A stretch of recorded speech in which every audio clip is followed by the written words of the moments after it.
Hey guys, this is Tim with VanLeeuwen Family Farm, and today I'm going to teach you guys about bale grazing. So let's get to it.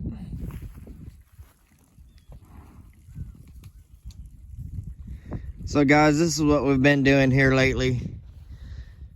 I don't have enough cows to roll these bales out because I normally have to put out 3 or 4 at a time on the weekend because of my work schedule right now. But I happen to be off for Christmas break. I put 3 bales out about a week ago, about 6 days ago really, and I just brought them out another bale. So what we've been doing is sort of bale grazing. It's not the traditional bale grazing like you see the guys up north doing, where they set out, you know, maybe 100 bales at a time and use hot wire to hot wire them off.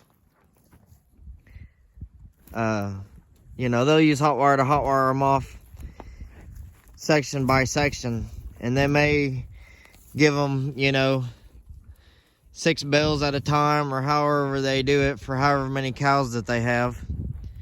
But what I've been doing is I've just been coming out here and, you know, kind of picking where I want to put these bales at. Right now I put this bale on kind of a rocky area. We don't have too terrible many rocks out here, but there is a certain area out here that's got some rocks in it, and the soil is a little bit thinner. So I just set the bale out. I let the cows eat whatever they do. They of course waste some, but that's all right. It is what it is on that. But the idea is that this ground here is gonna, you know, with the waste and the manure and the urine, you know, it's gonna help build this soil in this rocky area. And it's a little bit wet right now. We got some rain. So some of the other bales that I put out there further in the pasture with some little bit better soil, the cows kind of muddied it up around those bales. So I kind of wanted to pick an area where the soil was thinner while it's still wet right now. And this happens to be a little bit thinner spot with some rocks, so maybe some of the waste and manure will start to cover some of these rocks. You can kind of see this whole little area right here. They like to eat this area down. I think it's got some good grass in it during the summertime. But it is a little bit thin. We're kind of up on top of a hill a little bit.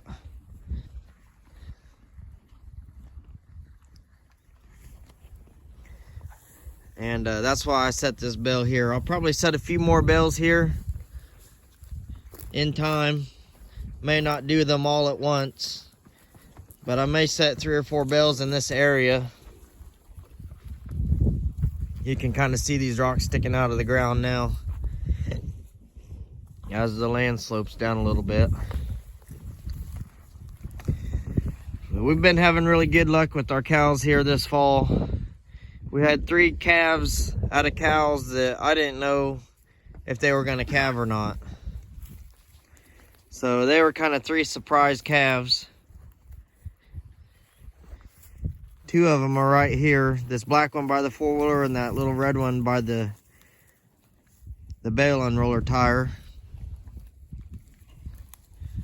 And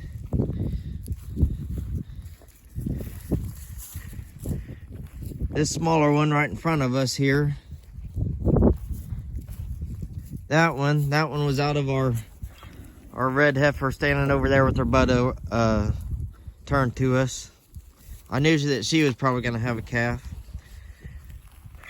This little heifer here right in front of us, we had a cow get stuck and got her leg stuck in a bell ring last winter. I hardly ever use a bell ring, and about the 2 weeks that I used one last winter, sure enough, a cow got her leg stuck in it and she about died. She laid there for quite a while before I found her, and because I was working a lot at that time too. And she had struggled and struggled and struggled, and she lost a bunch of weight. When I did get her out, she couldn't even stand up, and I thought I was gonna have to probably put her down.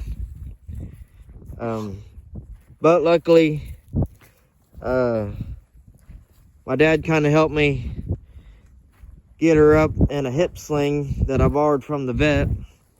And that's that little heifer there that we got out of her.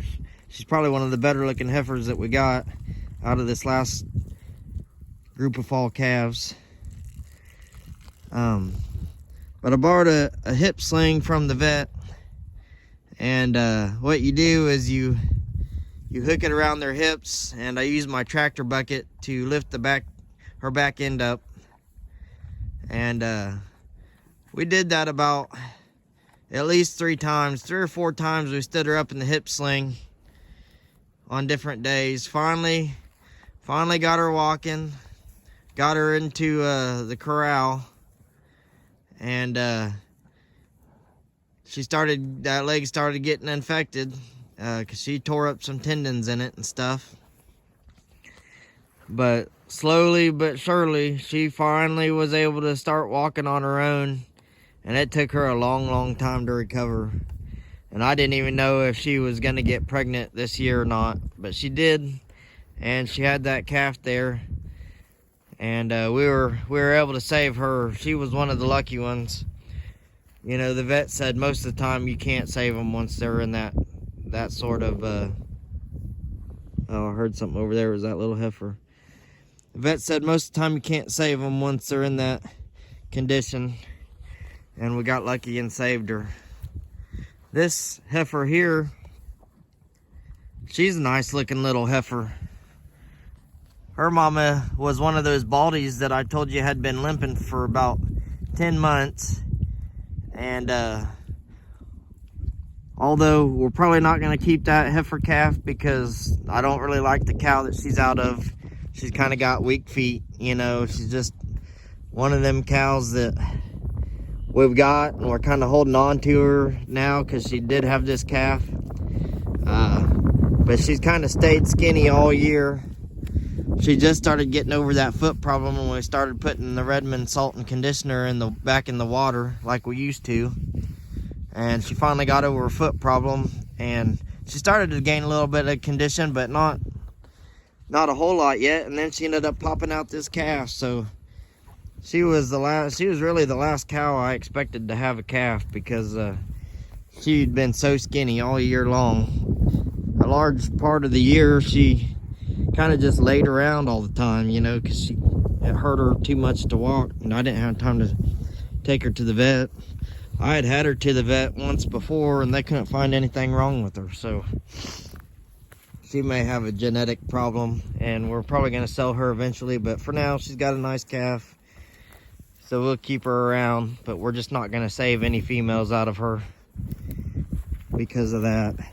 That's this baldy cow with her head up. This black baldy cow. You can see she's still kind of a little bit skinny. But other than her, all these cows are looking real good this year. They're all in pretty good condition. You know, she's even gaining a little bit of condition, that baldy cow with her head up. And this cow here holding her foot, she's the other one that we didn't know if she was going to have a calf or not.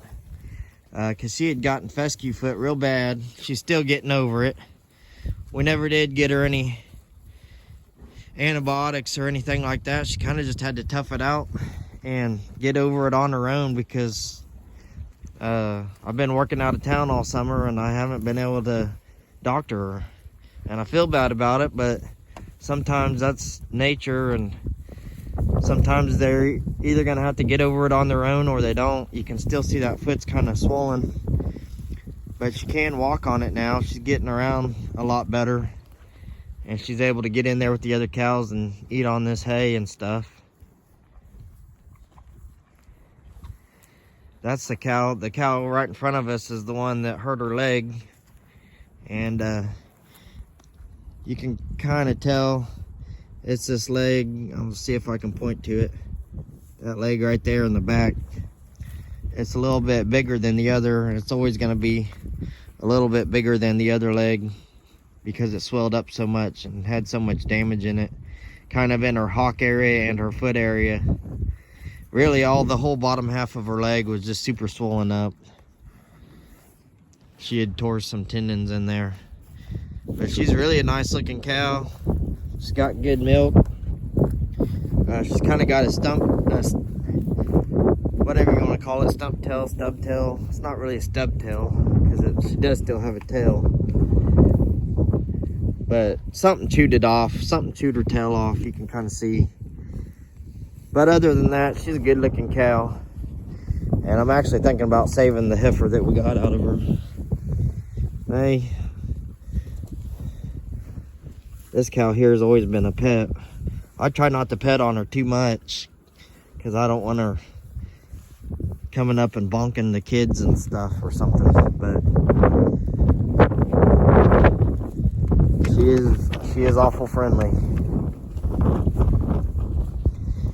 But here pretty soon, you know, within about a day or a couple days, this hay will be all spread out over this area.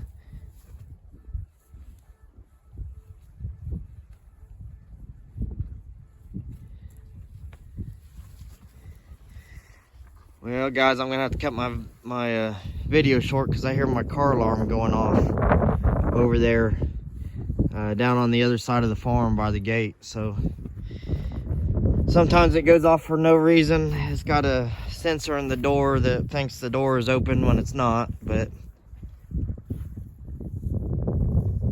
or there could be somebody down there breaking into it. Who knows? I've got it locked, so we'll find out. But anyways, in a couple days, this hay will be all spread out all over the ground. It's going off again. Sorry to cut this video short, but I'll show you kind of the aftermath of this hay pile here in a couple days and what this bale grazing is doing for us. I'd really like to unroll this hay, but just in the situation that we're in with my work schedule and everything, I just don't have time to do it. So anyways, I'll see you guys on the next episode. I guess that's a wrap for today. Thank you.